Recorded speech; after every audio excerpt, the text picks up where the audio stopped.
you think about somebody comes in with diabetes, right? They go to their primary, they get their endocrinologist, they get referred maybe to a podiatrist. The podiatrist might need a product. They refer to an orthotist to build a brace. Then the patient might need some physical therapy. So they're already referring between each other. We can't do everything for the patient. We as podiatrists, or not we, but podiatry or orthotists or physical therapists, you can't do everything. Mm-hmm. It's like we said earlier, it's not possible. So work with the other clinicians in your community that can help deliver the best result for your patient. Network. And if your patient needs footwear, talk to a podorthist. Right? If your patient needs an AFO, refer to the orthotist. Because what's going to happen is they see patients that need podiatric care. They see patients that need physical therapy. So if there's this back and forth, that's collaborative care. This is the Justin Blake podcast experience for health professionals that mean business. So wherever you are in the world, listen as we discuss everything you need for you and your health business to survive and thrive. Thanks for listening. Good afternoon, everybody, and welcome. My name is Justin Blake. Nice bright afternoon here in Dublin. The rain has cleared, and we've got Rich Dubin, my colleague from the States. How are you, Richard? I'm doing well. I'm in upstate New York, and no, I'm not sitting on the Brooklyn Bridge like it might look like I am. That's actually a picture behind me. It's not a virtual screen. I don't believe in those, but yeah. We're in upstate New York. It's a bit chilly today. Richie, you are the editor and founder of the Lower Extremity Review. So a lot of podiatry colleagues and orthotist colleagues will be very familiar. But for Sir Carol's osteopaths, physical therapists who may not know the Lower Extremity Review, I think I've been looking at it for maybe 15, 20 years and used to get physical copies posted to Ireland. So tell us about the Lower Extremity Review. So I founded Lower Extremity Review in 2009. It serves podiatry, orthopedics, physical therapy, athletic trainers, orthotists, prosthetists, podorthists. We serve 29,000 readers in print every single month. We are the only publication that crosses those disciplines. We do believe in collaborative care. We recently established the 4 pillars, if you will. The 4 pillars are biomechanics matters, which is extremely important. Diabetic foot ulcers can be prevented, which is obviously extremely important. Collaborative care is for success, and the multidisciplinary need for treatment of the patient. Yeah. And what do you see of the main changes then over the last 15, 20 years then in the business, as it were? Well, there's a lot of change. There's a lot of innovation. There's from the business side of things, the days of, running print ads and things of that nature, a lot of things have moved digital. There's a lot of opportunities now for content development from a practice standpoint. I also have a division of the company called LER Expert, where we go into practices. I'm working with several podiatrists in the New York and Connecticut area, as well as some orthotists in the Midwest on building practice. So building content, positioning them as a key opinion leader, building their own publication for their own distribution, hosting events through our other division called LER Expo, which we launched prior to COVID. So there's just such a change in the dynamic of how you reach the market today. Well, this is a recurring theme that we've had over a number of talks over the last year or so, is that a lot of clinicians aren't really prepared for that business world, put their sign up and away they go. It's quite a competitive business, and there's no real training. No, well, there isn't. I just hosted an event last night on podiatry and podorthics through the PFA, and I'm very integrated into their strategy, marketing, and development for their organization, their association. And so we host we're doing it monthly right now through LER Expo, but we're moving to quarterly events, more educational events, not webinars. I think the term webinar is overutilized. I think the term webinar people don't even know what it is really, but they use the term sort of like biomechanics, if you will, right? Yeah. They just throw the term around like it's something they know what they're talking about. I see a lot of that in business, but we hosted this event and this particular podiatrist, he went in private practice right out of residency, and he was frustrated and he lost a lot of money and made a lot of mistakes. And had there been some business classes or had there been a curriculum attached to his degree? Me, I mean, I made lots of mistakes and ran businesses very badly for about 10 or 15 years in various guises and various practices. And I mean, when you do change and actually start working on the business rather than trying to work on yourself or buying equipment in for the practice. I spoke to somebody this morning. They're thinking of getting a fancy bit of kit in for $30,000. I'm not too sure what it's going to do to his patient bottom line, but maybe he might use it. These things end up in very expensive, clothes hangers in the corner of the clinics, and things that when people don't have the, they think they buy a fancy bit of equipment, it will change their practice, but a lot of times that never happens. No, it doesn't happen at all. And the thing that's frustrating, at least from my standpoint, when I speak with certain clinicians, I mean, think about the days when they first launched foot scanners. No one really knew how to use it. So, they have these fancy foot scanners and they wouldn't be used. They'd still be casting and still be doing things the same way that they were. There's a level of marketing that's required in a practice. And if you look at the successful practices, whether they be podiatry, orthopedics, orthotist, prosthetist, whatever type clinician, physical therapist, it's the ones that are out there. It's the ones that are marketed. It's the ones that are networked. Again, skills that were not taught in school. So either, I'm an entrepreneur by spirit, by nature, right? I've done my own thing for as long as I can. Yes, I worked in corporate, but for the most part, I always had some things on the side that I was doing. Always knew I'd own my own publication. Had no idea it would be what it is today, and I would be in the industry I'm in today. But, if you think about even the past year during the pandemic, right? Practices changed. It put an immediate halt on what you were doing and how you were doing it. So what was important was to take stock of where you're at, work on your business, not in your business. Think about things that you could do differently, pivot, make changes, adjust. Mm-hmm. And some people don't have that ability. Some people get caught in the panic and the fear mode, and then they're mobilized. Yeah. So, it's important. Especially at the start, it was, the shutters down and everything stopped and nobody knew what was really going to happen. But certainly the proactive practices, and them, and the ones that I work with as well, when you have regular in touch with the patients and you have all that sort of back office stuff to look after the patients, those practices came out of the first sort of lockdown, busier than ever. Mm-hmm. Mm-hmm. Others struggled to make it that far. So, there was that sort of mindset of, it was a time to reevaluate. I know a lot of clinicians, did sort of, as you say, pivot. Yeah. Do I want to be doing this in 3 or 5 years' time? Now is the time to get. Now was the time, or then was the time. Probably now is the time as well. Now you always keep changing. Yeah. Oh, very, very much so. I think that what's happened during the pandemic, and I think it's been an amazing year for LER on a lot of different levels.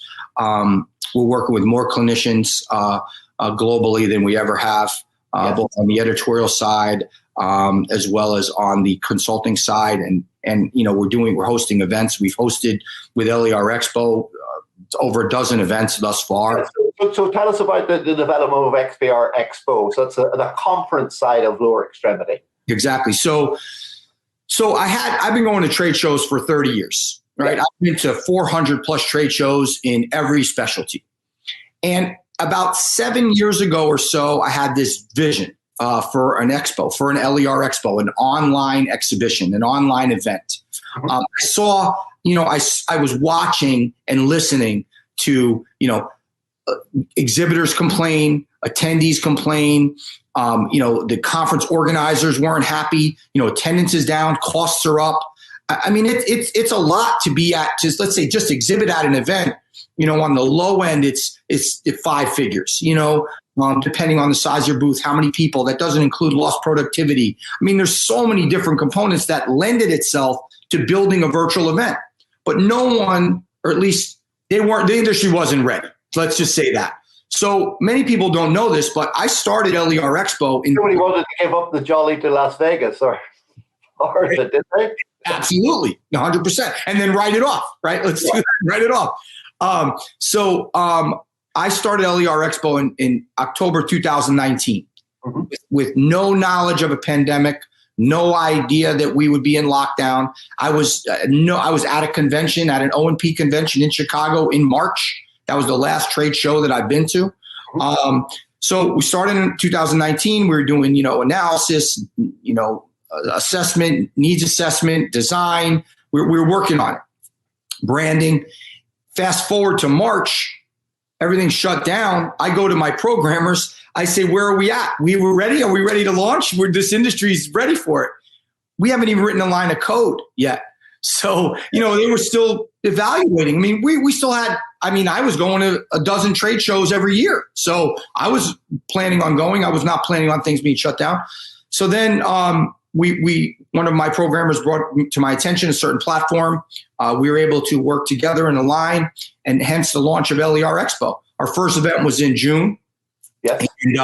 And we're now planning, 24, 25 to 30 events this year.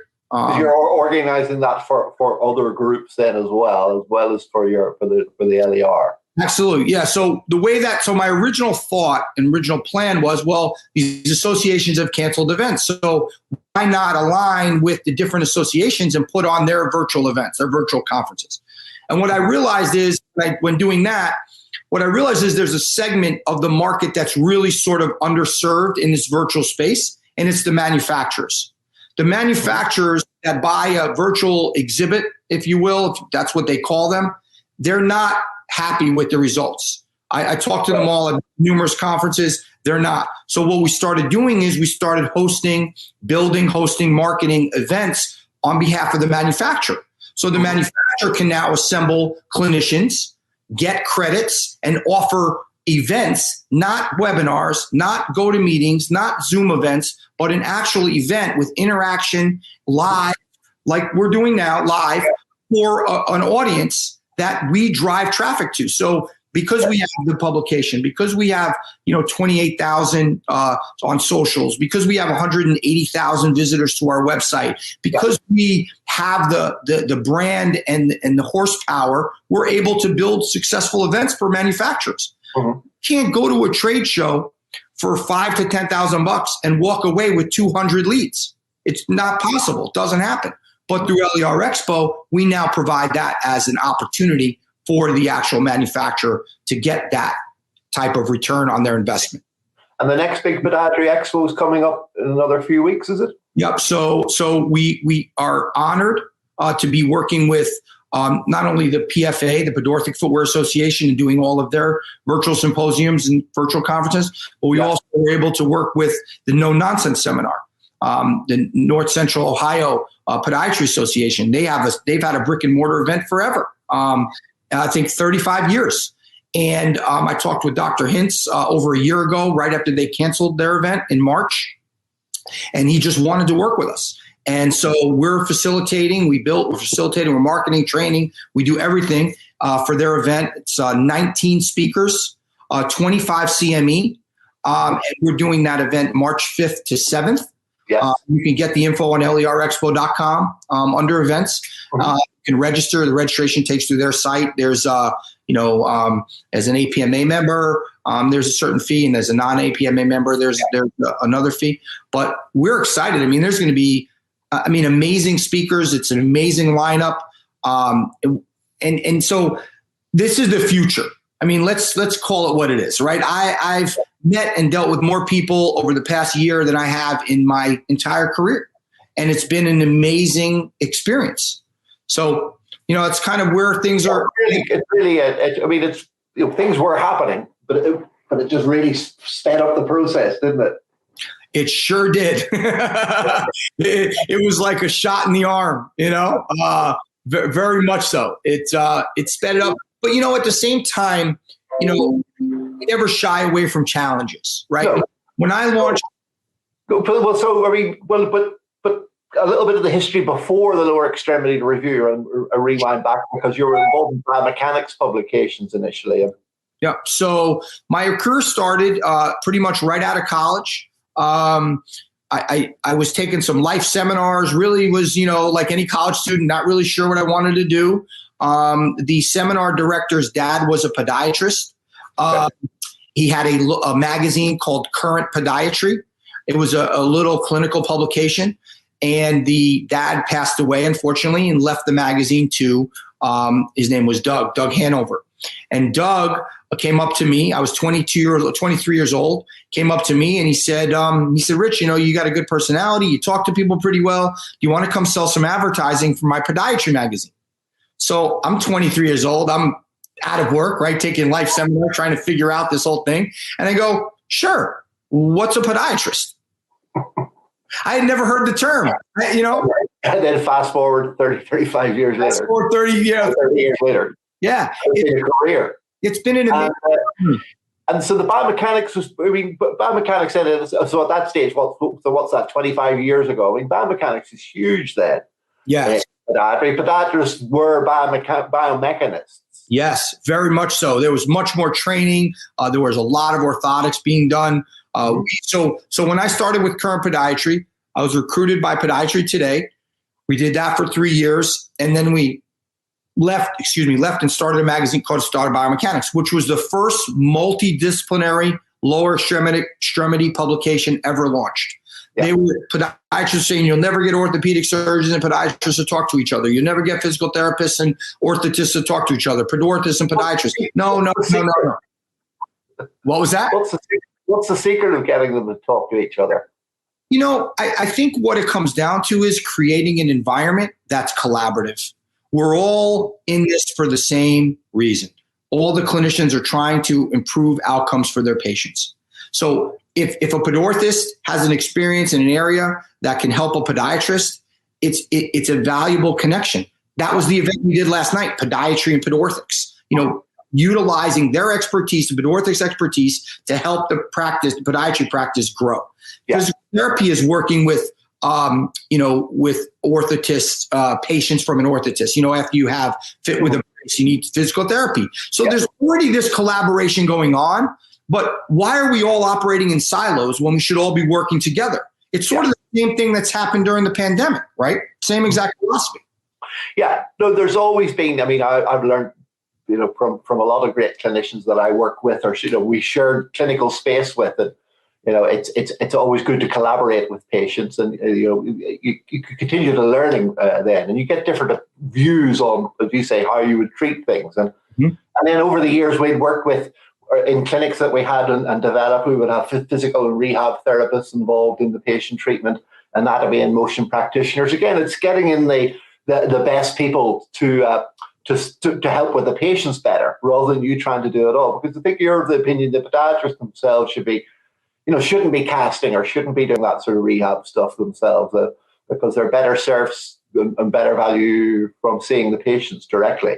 Well, I think that's partly true. Yes, I think when you think about building a team or a successful business, you think about, at least it's my philosophy, right? I have a magazine. I publish a magazine every month. We have all these other products. I don't try to be a graphic designer. I don't try to develop email blasts. I don't try to write articles, edit articles, assign articles. You have people that are experts in what they do. It's not possible to be an expert in everything, right? If you're like, I think for me personally, I'm strategic. I'm creative. I think bigger. I look at the big picture, and then I piece the pieces together with the people that are good at what they do to build a successful product. I think that's the key to a successful business. For years, I wasn't a good delegator. I didn't know how to delegate. I wanted to do everything. But you'll spend I'm similar, and also especially in practices as well, when you're starting off, you might try and dabble in a bit of Google AdWords or a bit of Facebook or a newspaper or a bit of on doing your own graphic design for the poster in the clinic. But of course, once you want, and a lot of people do that because they think they're saving time and money, but they're not. And again, this has been a repeating theme with one of my ex-mentors was, successful people spend money to save time. That's right. To hire a graphic designer from Upwork. I mean, I'm talking to guys now about doing some emailing. Yes. And some content or some copywriting. I'm not very good wordsmith. These people this is their job. So, hire the guys in. I mean, that's the way to go, isn't it? 100%. 100%. Focus on what you do. Be an expert at what you do. Be the best that you can be at what you do. And find people that are the same at what they do for the category that you need. And you put out Upwork. I mean, I'm literally working on another project, and I just had today sent a voiceover for a video that we're doing through some connections that I have on Upwork. There's so many tools out there. The key is building the relationship with someone that you trust. Yes. Right. To someone that you it has your best interest at heart. And I think, 30 years in, when it comes to lower extremity marketing or publishing or content development or website design or branding, we bring certain element of trust to that community because we've been doing it for so long. Yeah. And so I think that's the important thing. No matter who you work with, just making sure that the people that you are working with, have your best interests at heart. Yeah, I think that's everybody's pulling. And so the biomechanics slant, as we'll touch back on the orthotists or the pediatrists, biomechanics is huge, and everybody was casting orthotics were the big thing for it was before PRP came into clinics and before scanners and injections and steroids and things. Orthotics were the treatment, especially with the running in the 80s and 90s. Absolutely. Then the reimbursement issues hit, right? So, I think that's the common theme. I mean, you obviously work with clinicians who want to, and I was talking to somebody last week who wants to pivot away from more to a cash pay practice. Very much so. Boutique practices are in. Yeah. I think, patients are more educated. There's more information out there on the internet, credible information. I mean, we're at 100, almost 180,000 unique visitors a month to our site, right? Yeah. We have over 5,000 pages of evidence-based content. So they're coming in from all different searches. And the other side of this part of the puzzle that a lot of people don't think about is search engine optimization. SEO. People use that term SEO. Well, we've developed a segment of our business where we're providing SEO for our consulting clients and building their traffic to their site, building their search terms, and growing that market, because that's what consumers are doing. They're searching on the internet looking for things, and you want your practice to come up above somebody else. But, you go to orthotics. There was, the U.S. is very driven by reimbursement, right? If I buy a product for $5, I want to sell it for $100. And unfortunately, I think the mentality sometimes is off. I think sometimes we're not always picking the best product for our patient. We're picking the most profitable product. And that's I was in a clinic today, and the guy's like, I've just changed orthotic slabs. I'm getting these for $100. What do you think of them? It looks like an orthotic, but the other, he's saving himself 50, 60 bucks a pair of orthotics. That's right. Will it be good in the long term? I don't know. We'll have to see. So. Well, you bring up a great point. The orthotic space. I mean, you have companies charging $150 for the device to the clinician, and you have some that are charging $50. It's not possible. It is under $50. It is not possible to make a true custom orthotic for $50. It is impossible. There's no. They're a library. They're a library based on a library system. Exactly. So you need to ask questions as a clinician. They need to ask questions of their lab to find out what is really going on behind the scenes, right? What is really happening behind the scenes?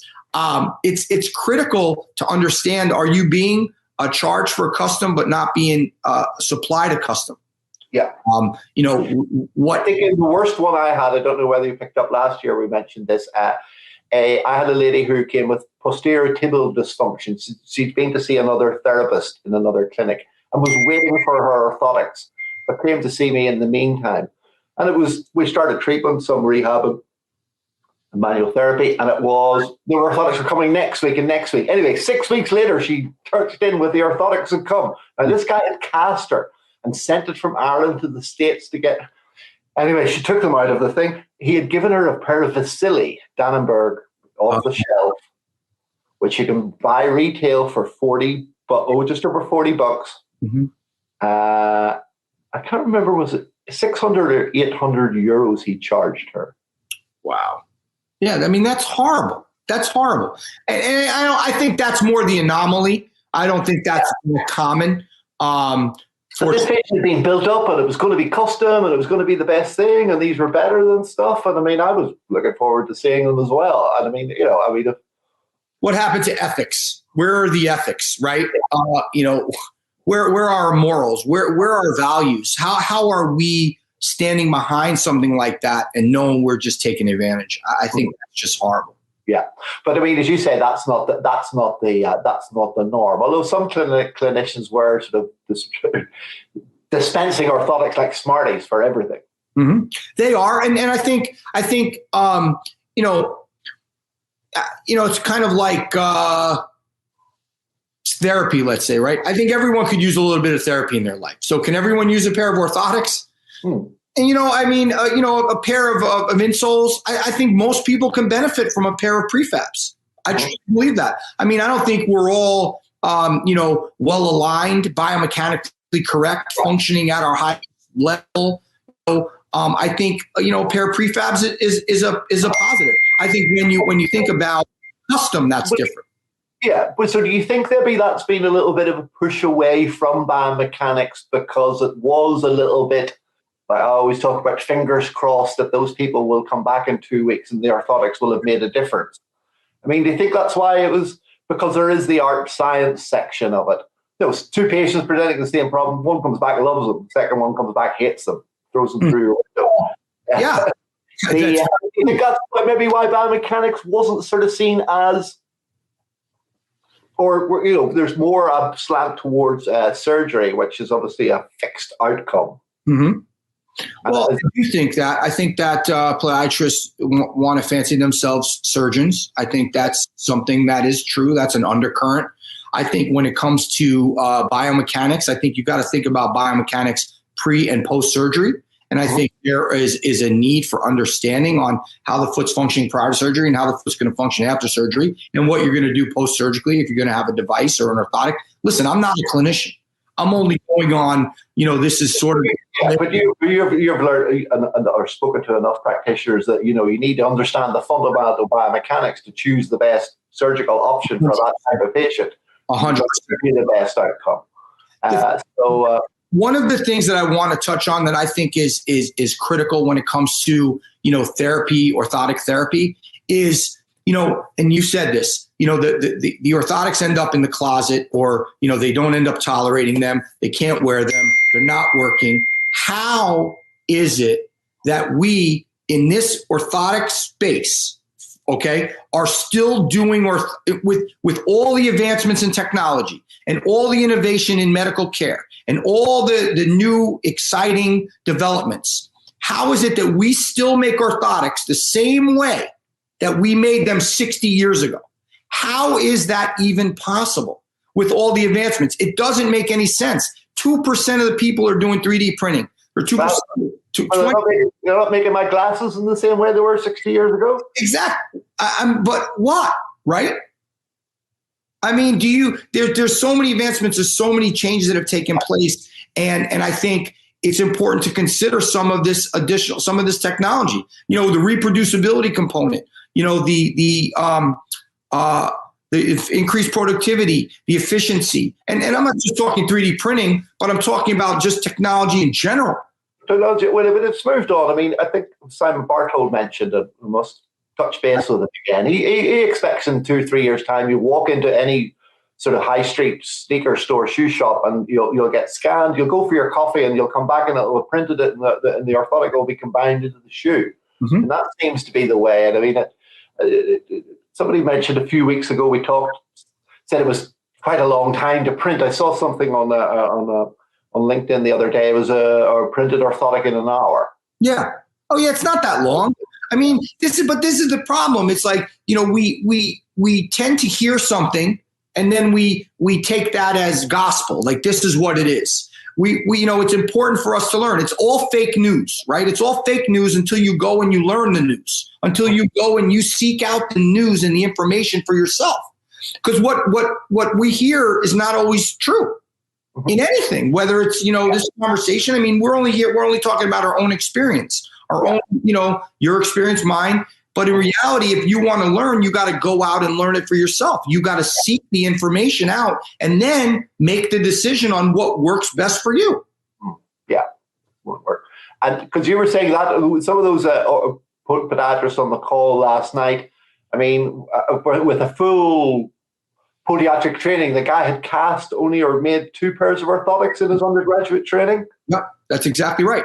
Came out, and the only extra pair he made 1.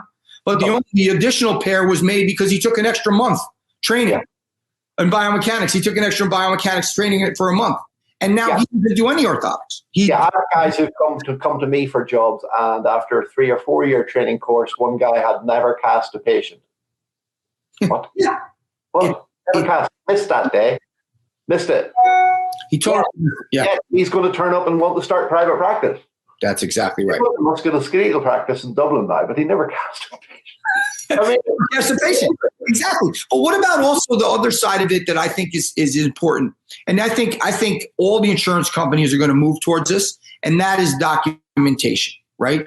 Documenting success and of the outcome. So if you're fitting a patient with an orthotic, have them walk on a mat, have them look at their gait, put the orthotic in, and then see what the results are.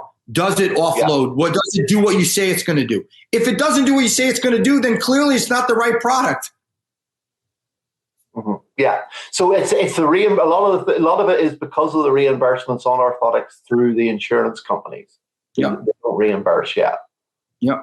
And I think they're going to require outcomes measures. I think they're going to require some data. I think you're going to have to quantify the results of what it is that you're doing and the service you're providing, especially around biomechanics or bracing. 100%. That's where it's moving. I mean, there are companies out there that provide obviously technology for you to measure and quantify the success of your treatment protocol. And I think it's going to be important to do that. I think that's, if you're a clinician, you want to present a certain image and a certain experience for your patient, that adds to the credibility of what it is that you're saying, because you can document the success of it. Then anybody looking at the screen can see, the treatment, I walked like this before, I put an orthotic in, and now I walk like this after. Wow, that's amazing. I can see the success right there. So Glenn Foley says, surely that should be being done already. But I think that's probably, those outcomes are judged on surgery and different things already. But you're saying they're going to start to apply to the... I agree with what was just said. It should be done already, but it is not being done. If you survey 100 podiatrists, I will promise you that more than 90% of them are not doing that.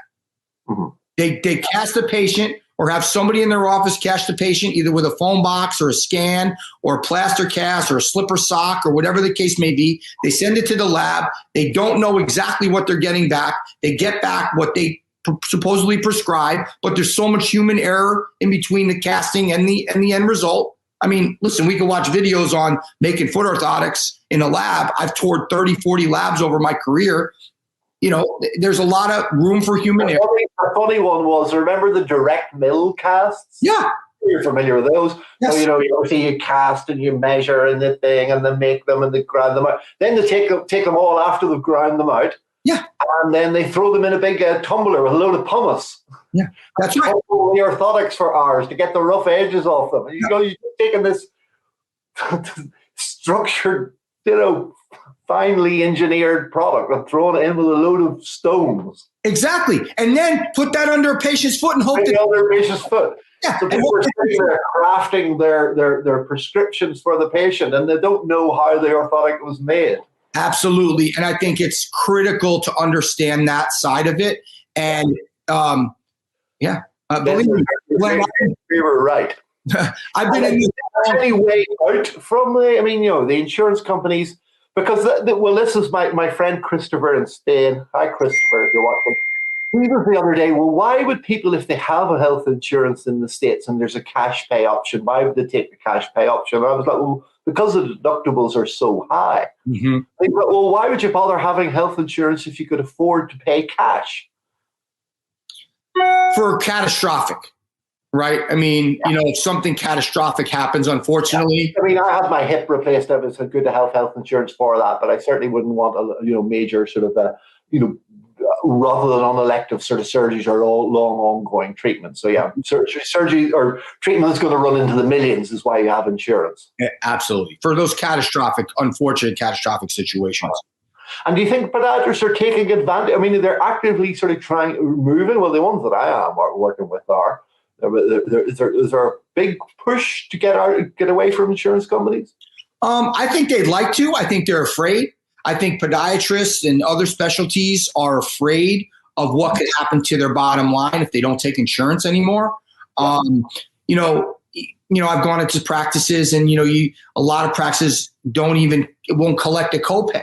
You hopefully you want to collect a copay, and sometimes you just they don't pay, or credit or check, or things bounce, and then you're scrambling to get $30 or $25.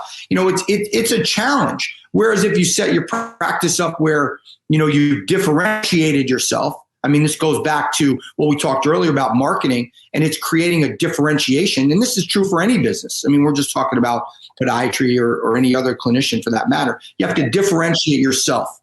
And if you can do that successfully through personality, through marketing, through branding, through content, through, becoming that key opinion leader, being out there in the community, lecturing, presenting, you're going to command a different patient. You're going to command you're not going to command somebody walking in here that, wants to, get the cheapest service, if you will. They'll be willing to pay, and you'll be able to document and prove that this is working.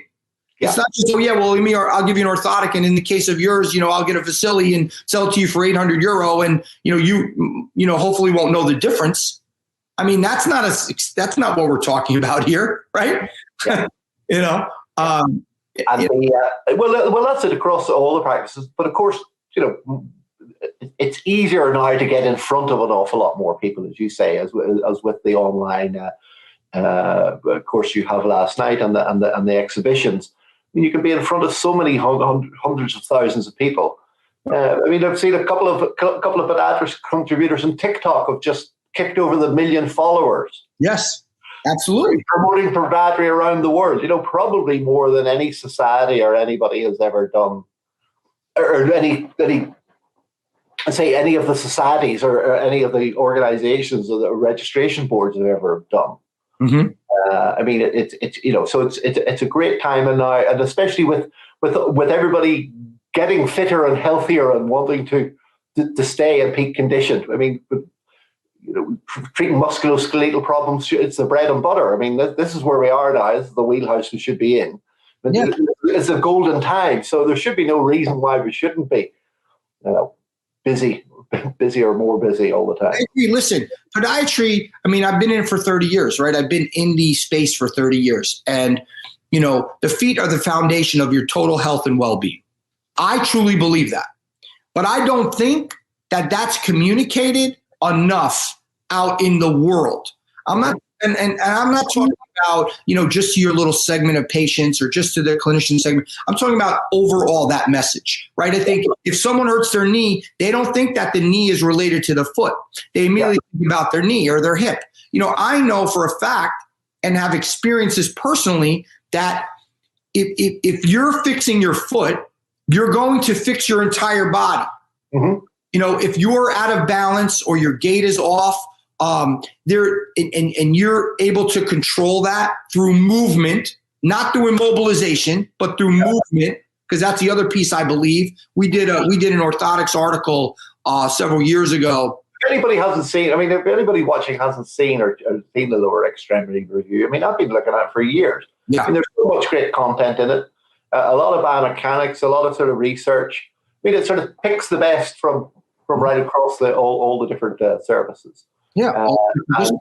It was where I used to sort of sit and read biomechanics stuff that was coming out. But it's also then there was it was the first time I sort of heard of PRP was in the Lower Extremity review, because before it even sort of research, before it even made it these shores. Then there was clinics in Dublin a few years back. If you sat still in the waiting room long enough, they were sticking PRP into you. I think they've sort of backed off a little bit from that now. Yeah, I haven't seen a lot of that in the literature as of late. Is there something else that's going to sort of come into vogue at the moment? I touched with Peter Wisty on more of the biologics and I need to get on to sort of that whole sort of stem cell type of regenerative medicine. Medicine, yeah. That's definitely been in the literature, been talked about a lot. Yeah. You're going to see. I think personally, there's going to be a lot more on 3D printing. There's a lot more developments we've done. We did, whether it be on the orthotic and prosthetic side, or whether it be on the orthotic side, foot orthotics. I think there's going to be a big movement in that regard. I think that consumers are demanding things quicker, faster, more reliable, more consistent. So I think there's going to be some movement there to come in the coming for this year. Yeah. You never know. A lot of things that come kind of, you don't know what's being researched until it's actually out. And then when it's out, then, we plug into it and bring it to our readers so they can keep abreast of what's being published. Yeah. And, it's amazing. We have such a tremendous editorial advisory board. We have a great group of clinicians that are just an integral part. My editor is phenomenal. Her name is Janice Raddick. She's up in Cleveland. We're all about collaboration. We work with various associations. We work with ACFOAM, which is not ACFOAM anymore, but it's the conservative side of podiatry, to contribute content. We work with the NATA to contribute content, the Athletic Trainers Association. Many associations want to work with us because we hit more than what their publication hits, their association publication. Yeah. Many manufacturers want to work with us because we bring such a broad breadth of not only coverage, but readership. So if you have an orthotic product, or you have a bracing product, or you have a shoe, there's not a better place to position it outside of LER because no one hits the markets we hit. Because you got a broad church, as it were. And just something that popped into mind, is it, how is it going to word this? Do you think there was maybe a little bit of then a lot of the professions weren't working as well together because obviously they were competing for the insurance sort of dollar through the systems? I think it becomes. I've had many of these conversations over the years. Podiatry specifically. What I've heard terms. Again, this is just conversation I've had with other clinicians. If you refer a patient to a podiatrist, you'll never get the patient back. Okay. Well, you won't get the reciprocal referral. I don't believe that to be true, but these are just thoughts. Chiropractor, the same kind of thing. Once you refer to chiropractor, you never get the patient back. Whereas I think that there's a place for everyone, right? You think about somebody comes in with diabetes, right? They go to their primary, they get their endocrinologist, they get referred maybe to a podiatrist. The podiatrist might need a product. They refer to an orthotist to build a brace. Then the patient might need some physical therapy. So they're already referring between each other we can't do everything for the patient. We as podiatrists, or not we, but podiatry or orthotists or physical therapists, you can't do everything. It's like we said earlier, it's not possible. So work with the other clinicians in your community that can help deliver the best result for your patient. Network. And if your patient needs footwear, talk to a podorthist. Right? If your patient needs an AFO, refer to the orthotist, because what's going to happen is they see patients that need podiatric care. They see patients that need physical therapy. So if there's this back and forth, that's collaborative care. If you see it from somewhere from abundance, where it's actually going to benefit the patient, so it's going to benefit your practice. Exactly. Rather than if you're looking at a from a scarcity mentality, where it's, I'm not going to give this guy away. I've only just got him. Yep. Why would I refer him? Yeah, because it's the best. It's going to be the best. I've often never even, probably shouldn't say this. At some stage, within 10 minutes, it's like, sorry, you're not in the right place. I don't know how you would get through because we had it wasn't just phone up and make an appointment and come in this afternoon. We had a bit of a system to make sure you saw the right patient. But I would be honest with them. Sorry, I'm not going to take your money. This isn't the right place for you. This is the guy you need to go and see. And that brings in so much more referrals than anything else. Listen, almost with trust, that's where the trust comes back in again. You mentioned at the start. Absolutely. I think it's about the short view versus the long view. Yeah. Do we take a long view, or are we looking at just the short view? You said it, scarcity mentality. Are we worried? Are we fearful? Or are we open and receptive and collaborative? And I think when we look in the mirror, it is important, at least the way I think, to think about where can we connect with others? Where can we collaborate? Where are the opportunities? The opportunities are not where our minds can only get us where it's gotten us thus far. We need input from others to grow. We need to be open-minded to experience new things. We cannot feel like we have the answers to everything. Yep. It's like, to me, when I think about my business, when I think about thanks, Naveed. When I think we'll have to talk to Naveed. Naveed works for Adidas he's a footwear designer for Adidas in Germany. And hi Naveed. We're going to have to get Naveed on. He'll be able to tell us what is happening in footwear design.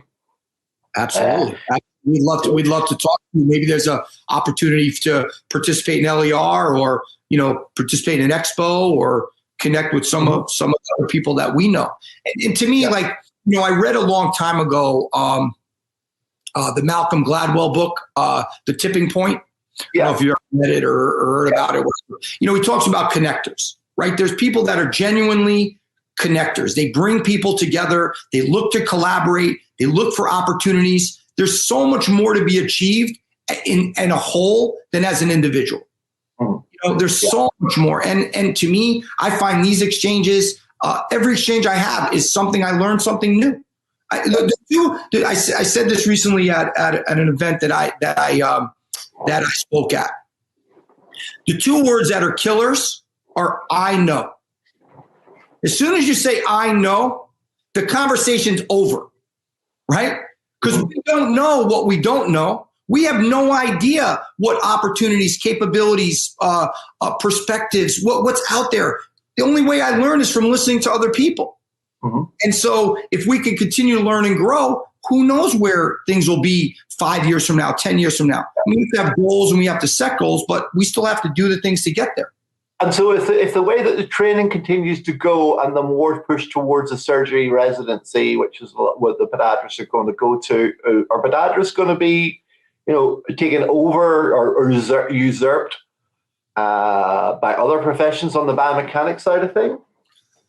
I think it's happened in certain areas. I think, when it comes to sports medicine, or it comes to, athletic trainers, or it comes to physical therapists.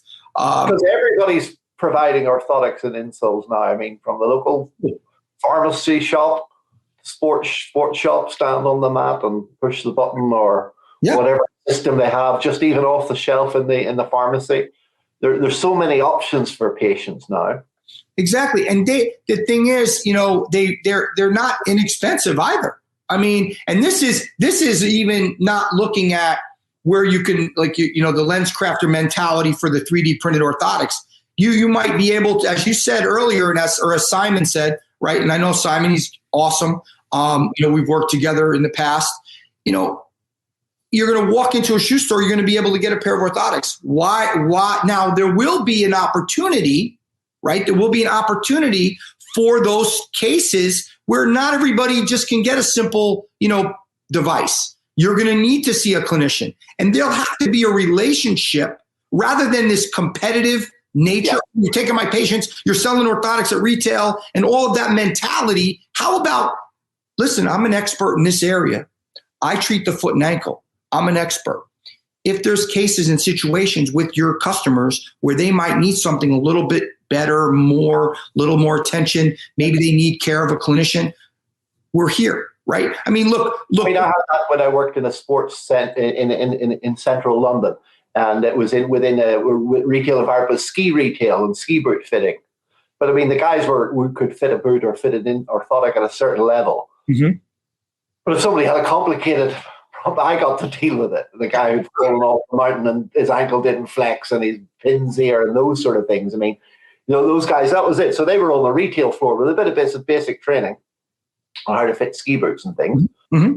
The company was very good, regularly updating them. But if it was outside their level, I got to see it, which is a good way to work. Listen, patients are going to seek out their own treatment. They're going to say, I can buy an orthotic at retail, custom 3D printed for $190 or $200 or $150 or whatever it's going to be. Or I'm going to go to my podiatrist. Because like that lady who got overcharged for the orthotics, he had cast her and I'll phone you when they come in. So she had seen me for treatment as well as going to see him. So yeah, that's it. People think their patients are, if they're not they won't tell you when they leave the clinic that, well, actually, that's not what I wanted. So they go off and get something else and still see you as well. Absolutely, they will. The consumer today is much more educated, much more. Well, I was speaking to my lawyer this morning. All the stories this morning. I was in town this morning, the first time in a while. My lawyer had some sciatica pain, but went off to see a colleague and got some temporary orthoses. But he realized after 2 days he had hurt his shoulder before lifting something, so he's already taken the Proxen for it. So he thinks it was the anti-inflammatories for his sciatica, for his shoulder pain, rather than the orthotics that fixed it. It took him 2 or 3 days to figure that out. So there's all these different things. There's all these different things, and then it's also the psychosocial. It's like in another talk is, if you get your orthotics today and everything, you have a great week and everybody goes well, your team wins at the weekend, and whoever you like gets voted in as president, you have a great week. If you leave the thing and you crash the car on the way home, the dog dies and the thing, I mean, you're going to have a completely different outcome the next week of how were those orthotics. Mm-hmm. Brilliant compared to, so there's so much psychosocial involvement in it as well. Very, very true. Very true. The placebo effect, right? Is there a placebo effect? Yeah. Do we know? There's a lot of research. The patient gets better and they've come in and they've got them in the wrong shoes. Exactly. Oh my gosh, I was in the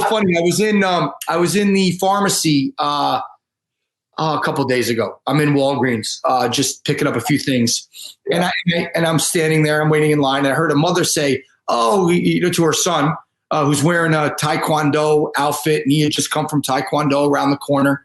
And she says, she goes, are your feet hurting? So, I immediately turn around. Anybody talks feet, my head turns, right? And I look down, and the kid's got the shoes on the wrong feet. And he goes, no, they feel great. She said, mother, no, they feel great. Take them off and put them on the right way around. You think? It just kind of made me think. It's just funny. It's just funny. Yeah, well, that's it. I mean, patients. I mean, you think that's part of. I mean, also you know that there's the serial, the patient with the bag of orthotics, the 6 pairs, the 10 pairs, who's coming to see you. I mean, sometimes you just don't need to. They don't need just another pair of orthotics. But a lot of times that is because, I mean, psychologically, it's like, why didn't you go and see the last person? Mm-hmm. A lot of times that's because they made the decision and spent that time and effort and money to see that person and didn't get that result. So they feel embarrassed themselves to go back and ask the podiatrist. Yeah, very true. Or other clinician.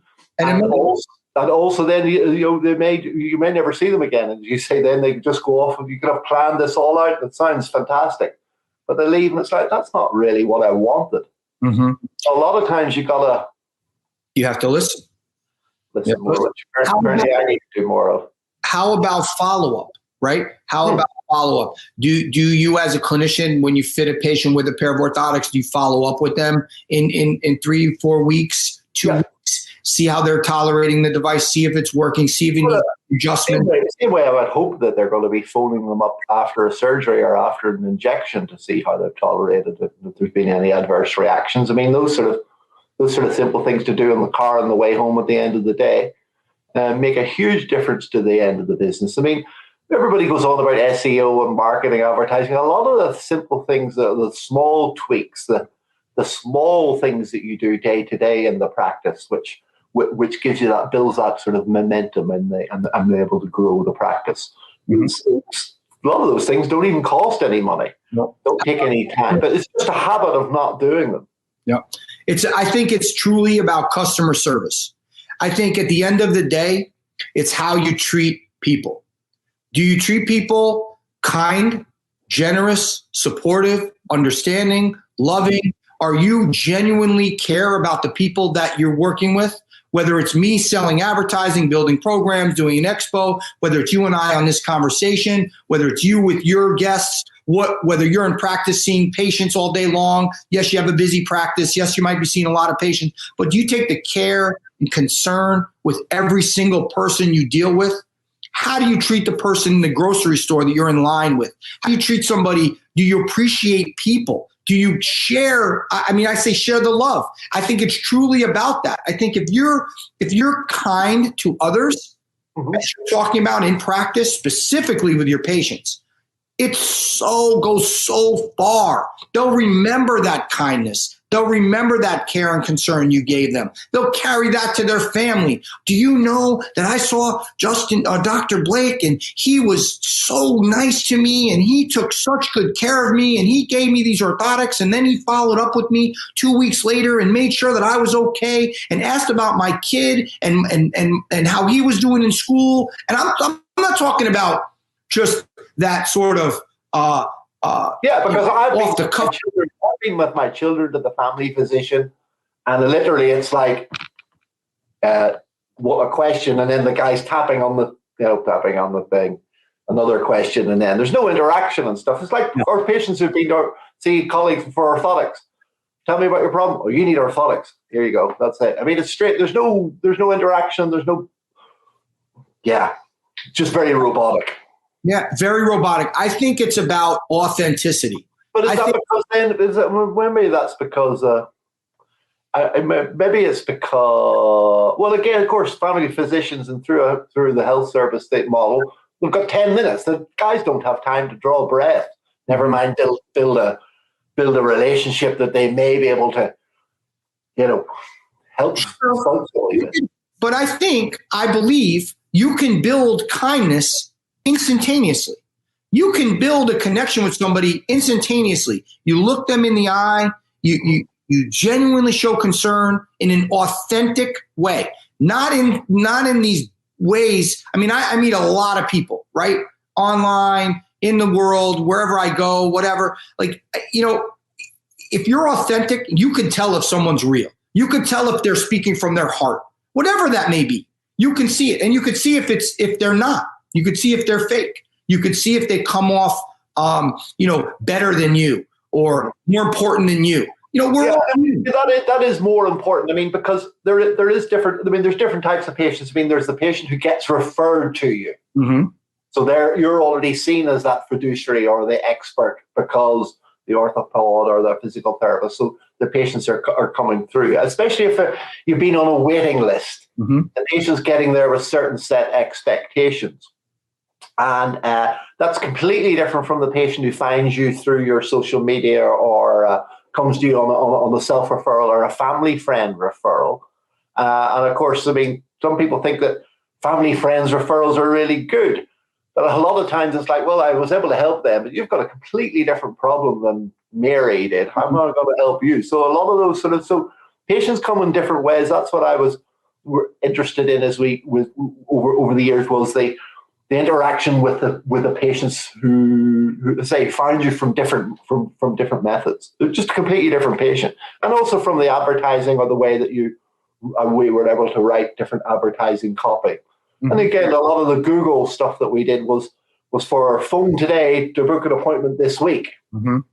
where a lot of the long-term email patients and that we built relationships with through whatever way we contacted them, or they found us through social media or newspaper. They were a lot longer standing, more educated patients when they came to us and say we weren't about just fill the slot tomorrow. And I think that's a lot of people, when you do some marketing or advertising or improvements on the bit, working on the business to bring in more patients, I think people think it's just going to happen tomorrow. I totally agree. I think I've seen it. We consult with offices. We consult with clinicians. I had that conversation a couple of weeks ago. We're 2 months into this, and I'm not seeing the results. Yeah. I mean, again, the short view, long view, right? I think when you think about building a brand, building a practice, building, yourself as a KOL, right? Putting yourself in the media, putting yourself in PR articles, it's a long view. This is a 3-5 year plan.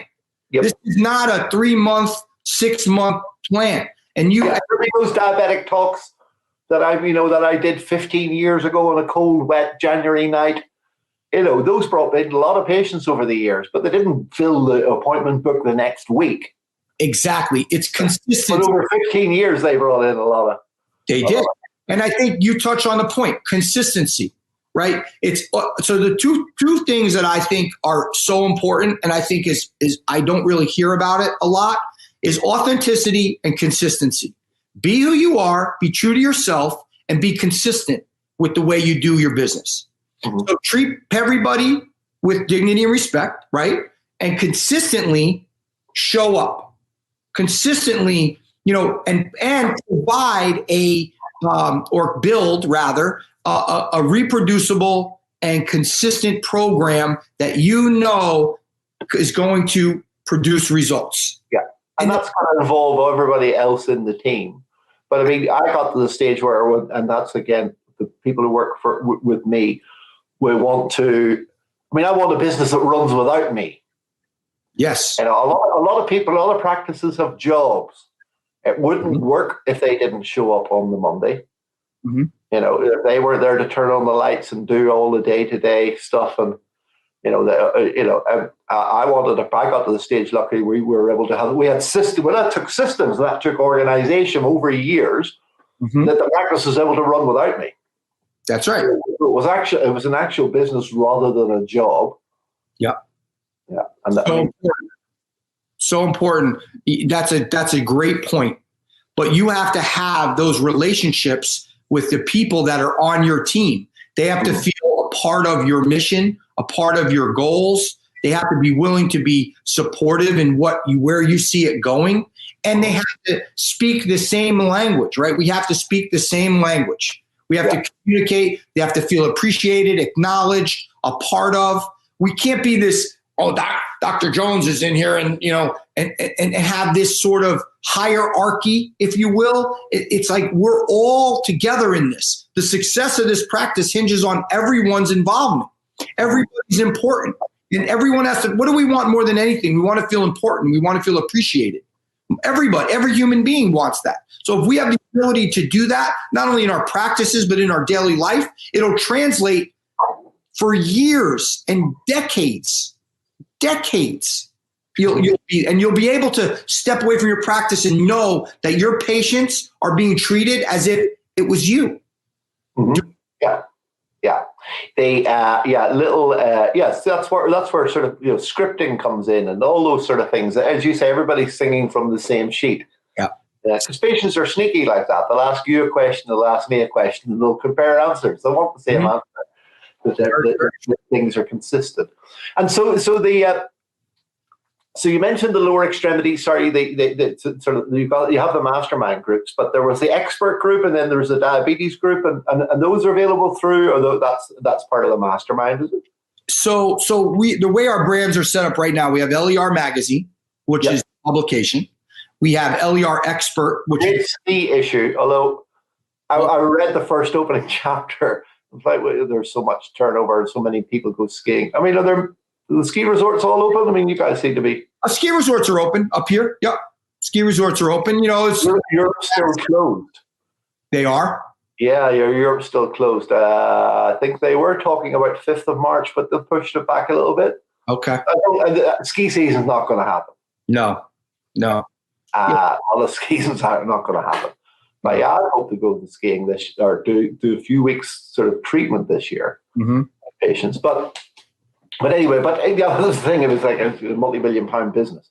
Yeah, that didn't happen here this year or in Europe. No, where we were delayed too, but they're open and limited. Social distancing, COVID restrictions and so forth. Some of the the restaurants are not open. For 50% capacity in some. So it's the new reality, like online life. It's so true. So true. So you had the great articles there. So I cut you off. So okay, it's fine. Lower Extremity Review. Lower Extremity Review. We have LER Magazine. That's lermagazine.com. All our archives, all our issues, all our content is there. We have LER Expert, which is our consulting arm, where we go into practices and we help clinicians develop content, build social media presence, and SEO. We do websites. We've done a host of that. We're in the same game. We are. Well, this is collaboration. I mean, this is what it's all about.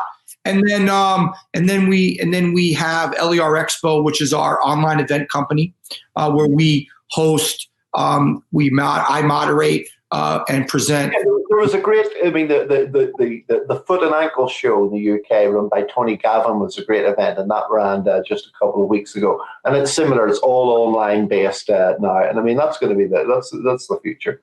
Yeah, there's no question. Then I have another publication geared towards the parents of youth athletes called MVP Parent magazine. Many people don't know about it. It's in its early infancy stages of a launch. We do have a website, it's mvpparent.com. Great content, working closely with the NATA, nutrition experts. It's educating the parents of youth athletes on performance, on training, nutrition, sleep, keeping athletes in the game, keeping youth athletes in the game. So there's just a wealth of products, a wealth of opportunities that we offer. A lot of crossover. I really think in terms of you talk about the athletes. I mean, if you've got, anybody in a college sort of setup. I mean, they've got the trainers, the orthopedists, the rehab therapists, the coaches, the psychologists, the dietitians. Everything's feeding in to make this guy the better athlete. That's right. And I mean, a lot of times I think that as clinicians we don't do this. So you've got maybe you're a little bit stressed and you're not sleeping right and different things. You're not getting the right coaching and the right sort of sounding board and to help to sort of keep you moving and tracking in the right direction so you can perform better. That's what it's all about. And it all translates, right? I mean, that happens to be for youth athletes, but the podiatrist or the physical therapist, we're all trying to do the same thing for our patients. Get them performing at the highest level, get them functioning at the highest level. So collaboration is really where you see it. I believe success comes through collaboration. I think, listening, I heard a term a long time ago, take the cotton out of your ears and put it in your mouth. Mm-hmm. It's step back, listen, and you can learn. Learn to listen and listen to learn, right? I mean, it's just true. I don't know. It's worked for me in my career. Yeah. I appreciate people. I genuinely appreciate the relationships that I've been able to develop over the years. Mm-hmm. Good ones and some not so good ones. You learn from the ones that are not so good. You learn about yourself in those situations. Yeah, it's all learning. It's all learning. And what was I going to say? Yeah, because it's so right across, and then and there's a diabetic module as well. There's the diabetes. So we don't have a diabetes module, but what we do is the PF. You wanted to do more training. Yeah. So the Podorthic Footwear Association, right? They have brought me on, the LER team on, to develop all of their, to do marketing and to do their sales efforts and to do their strategy. And so we are developing a quarterly event series for them. The next one is going to be in April. It's going to be on diabetes. And then actually we're having a 1.5 hour one in March, a diabetic one as well, in March on I think it's on the diabetic. Well, I'm not going to start it right now while we're on this call, but it's on the diabetic foot. So there's a tremendous amount of content there. The cool thing about the Expo. Well, of course, the great thing is about the Expo is you get the world expert in whatever field coming on that you'd never get to see or ever get to. You read his research papers, or read something. You're never going to get to see him live or normally. True. Or get to see what he's working on today. And I mean, that's where the live events are. Really. Oh, we only do live events. Every event we do is recorded. But like you, I think for me, my belief is, these events that we're doing, the LER Expo events, it's all about engagement. If you have engagement, you have an event. If you have no engagement and I'm sitting back here and I'm like this, I'm not engaged, and I'm not in the screen, I'm not a part of, you don't have a successful event. Yeah. So we've developed, I believe, a very good recipe for building these events, for marketing these events, and for creating successful interactions. Our interactions are high. When you have an event that goes an hour and a half and it ends up going almost 2 hours because the community is a part of the event and they're on stage asking questions and engaged.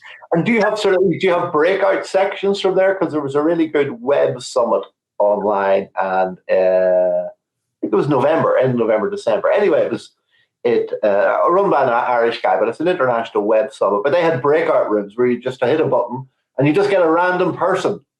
We have that. So, that's really good. Yeah, so we call that speed. We call that speed dating. Yeah, speed dating on thing. Yeah, it was great. It's a cocktail party. So again, to me, this world we're in right now, because we have the person contact, it's important to build the events and have events that are as close to being in person as possible. So creating these cocktail hours where you can one-on-one with somebody for 5 minutes or less. Yeah. Creating little discussions where we could throw a topic out and then 8 people could be around a table just meeting each other and dialoguing.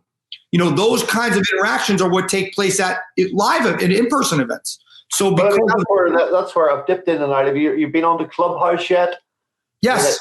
I mean, some of it's a bit rubbish, but maybe I'm looking in the wrong rooms. But that's it. It's a collaboration. It's people who sit around talking. You're gonna, it's interesting. Yeah, it is. And I think again, it comes down to just being who you are, allowing your personality to come out, and just networking and interacting with people and genuinely just dialoguing like we have. We had no set script today. We had no set agenda. We just got in a room and started talking about all kinds of different things. And I think, that's one more. I've probably got a couple more questions. Should write this stuff down as we come in because I thought about this 5 minutes ago. So I'm not hammering on about the surgery and the biomechanics, but I am. Do you think it's obviously a quicker route to surgery through the podiatry sort of residency and things, and because there's more swing to sort of surgery and the biomechanics is sort of being left. You can see will they just be doing sort of pure surgery? Will podiatrists just be doing surgery and nothing else? I don't know. I mean, that's a tough one. That's really a tough one. I don't know. I'm not sure. It's a tough one. I think they have but obviously this is driven by the demand for the students at the schools then. Mm-hmm. It isn't just somebody in Temple or New York College or California just saying, I can't be bothered teaching biomechanics. I don't understand it. Let's just teach surgery. Mm-hmm. I mean, there must be. Yeah, they are just teaching surgery. So it's it's a tough. It's unfortunate that the biomechanics isn't part of and should be. But there's going to be I think there'll be other schools and other things opening up that'll teach teach biomechanics. Justin, I have to pick up my daughter at school run. Kids haven't gone back to school yet. My kids haven't gone back to school since before Christmas. I mean, I got to grab her at 12, and I got at least 20 minutes to get there. So okay. I thought we were going to be and we'll talk to David soon. Works for Adidas. Thank you very much, Rich. Lower Extremity Review.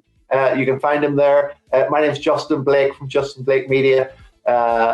We will talk again soon. Looking forward to it, man. I really enjoyed it. Thank you very much. Take care, buddy.